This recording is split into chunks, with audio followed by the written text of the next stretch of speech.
बच्चों, आज मैं आपको कक्षा 7वीं का रहीम के दोहे पढ़ाने जा रही हूँ।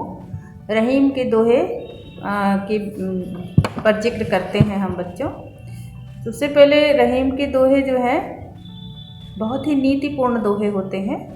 इनमें बहुत ही नीति संबंधी बातें की गई हैं। और रहीम दास जी का पूरा नाम था अब्दुल रहीम खान खाना, जो अकबर के 9 रत्नों में एक थे। तो बच्चों, सबसे पहले शुरू करते हैं दोहों के बारे में। दोहों को पढ़ते हैं। पहले इनके दोहे पढ़ने का तरीका क्या है इसको आप देखिए, इसके बाद मैं आपको अर्थ बताती हूँ। कहि रहीम संपत्ति सगे, बनत बहुत बहुरीत, विपत्ति कसौटी जे कसे, सोई साचे मीत। अब देखो बच्चे, इसमें रहीम दास जी क्या कहते हैं कि कहि रहीम संपत्ति सगे। रहीम दास जी कह रहे हैं कि जब लोगों के पास धन संपदा आ जाती है तो उसके बहुत सारे लोग इष्ट मित्र बन जाते हैं। उसके आसपास बहुत सारे लोग एकत्र होने लगते हैं या उनको अपना इष्ट मित्र बनाना चाहते हैं। और बनत बहुत बहुरीत, रीत यानी बहुत प्रकार से, कई प्रकार से लोग अपने संबंधों को जोड़ना शुरू कर देते हैं। लेकिन रहीम दास जी का कहना है कि सबसे सच्चा मित्र वही होता है जो विपत्ति रूपी कसौटी पर खरा उतरता है। विपत्ति रूपी कसौटी यानी यदि आप कष्ट में हैं, मुसीबत में हैं, परेशानी में हैं, तो जो मित्र आपके लिए खड़ा है वास्तव में वही सच्चा मित्र होता है। कसौटी बच्चों सोने को परखने का एक प्रकार का पत्थर होता है, जिस पे जो सोनार होते हैं वो स्वर्ण को घिस करके सोने की परख कर लेते हैं, कि सोने की शुद्धता को परख लेते हैं। तो कसौटी का कार्य सोने की शुद्धता को बताना होता है। तो उसी तरह विपत्ति जो है मनुष्य के लिए कसौटी के समान होती है, जिसमें उसके अपने और पराये की परख हो जाती है। तो बच्चों, अगला दोहा देखिए। अगला दोहा है जाल परे जल जात बही। जाल परे जल जात बही, तजमीनन को मोह, रहीमन मछरी नीर को, तऊ न छाड़त छोह, रहीमा तऊ न छाड़त छोह। अब देखो बच्चों, इसमें बताया जा रहा है कि जो मनुष्य है अगर एक तरफा प्रेम यानी एक तरफ प्रेम करते हैं तो क्या दशा होती है। किसी भी व्यक्ति से एक तरफ, मतलब आप तो अपेक्षा कर रहे हैं उससे प्रेम करने का, लेकिन प्रत्युत्तर में वो आपको कुछ भी नहीं दे रहा है, तो वो प्रेम बहुत दिनों तक नहीं चल पाता है। तो उन्होंने उदाहरण दिया जाल और मछली का, कि जैसे जब जाल पानी में पड़ता है तो क्या करती है, पानी क्या करता है, मछली का साथ छोड़ देता है और मछली जाल में चली जाती है, और मछली पानी के अभाव में अपना तड़प तड़प कर जान दे देती है।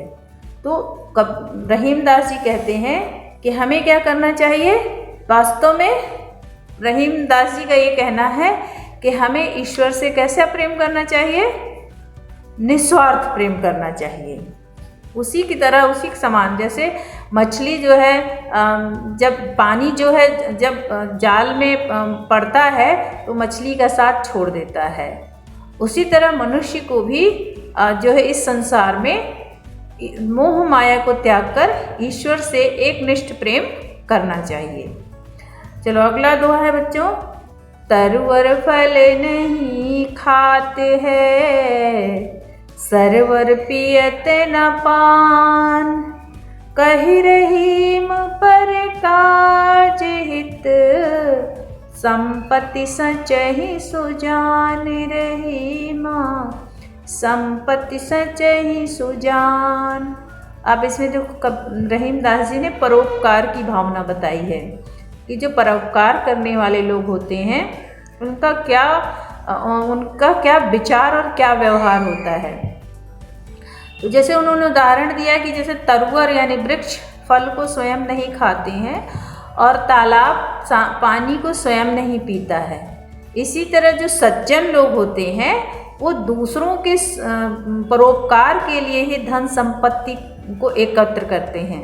मतलब धन संपत्ति उनकी जो धन संपत्ति होता है वो दूसरों के परोपकार के लिए ही होता है। जो सुजान होते हैं, मतलब जो सुज्ञानी होते हैं, वो अपने धन संपदा को एकत्र दूसरों के परोपकार के लिए ही करते हैं, अपने निजी स्वार्थों की पूर्ति के लिए नहीं करते हैं। तो दूसरों की भलाई के लिए संपत्ति का संग्रह करना चाहिए। अगला है, थोथे बादरे क्वार के, ज्यों रहीम घहरात, धनी पुरुष निर्धन भये, करे पाछली बात रहीमा, करे पाछली बात। तभी कह रहे हैं कि हमें वर्तमान में रहना चाहिए।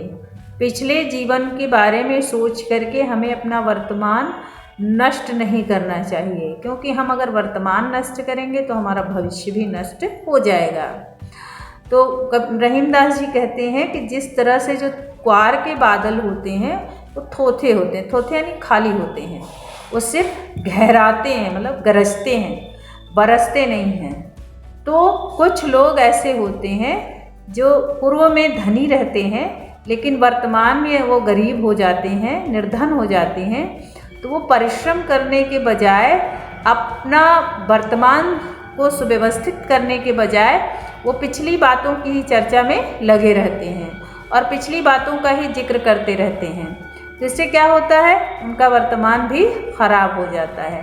तो मनुष्य को हमेशा क्या करना चाहिए, वर्तमान में ऐसे अच्छे कार्य करने चाहिए कि जिससे उसका भविष्य भी बहुत सुरक्षित हो जाए। तो इस तरह से जो अपनी प्रशंसा करना बहुत उचित नहीं होता है। पूर्व में आपने जो उपलब्धि हासिल की है उसकी प्रशंसा बार बार करना उचित नहीं होता है।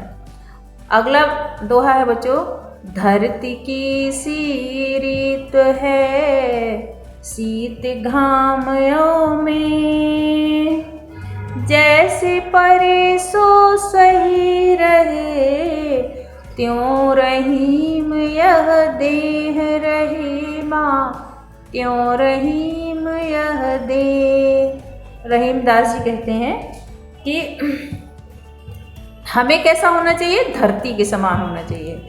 जैसे धरती के बारे में आप देखते हैं कि हर प्रकार के मौसम को सह लेती है। शीत यानी सर्दी पड़े तो, घाम गर्मी पड़े तो, मेह यानी बरसात हो तो, सभी ऋतुओं को बड़े ही धैर्य के साथ सह लेती है। इसलिए धरती को बहुत धैर्य कहते हैं ना, धैर्य धारण करने वाली धरती कहलाती है। तो धरती बहुत ही धैर्यशाली या सहनशील कहलाती है। तो कवि का कथन है कि मनुष्य को भी धरती के समान सहनशील होना चाहिए। जैसा पड़े, जैसा जीवन में उतार चढ़ाव आए, दुख या खुशी आए, उसे वो सह ले, उसमें वो अपने को सामंजस्य बिठा ले, तो वास्तव में वही मनुष्य सफल होता है। तो बच्चों, इस प्रकार ये दोहों के अर्थ हैं। धन्यवाद।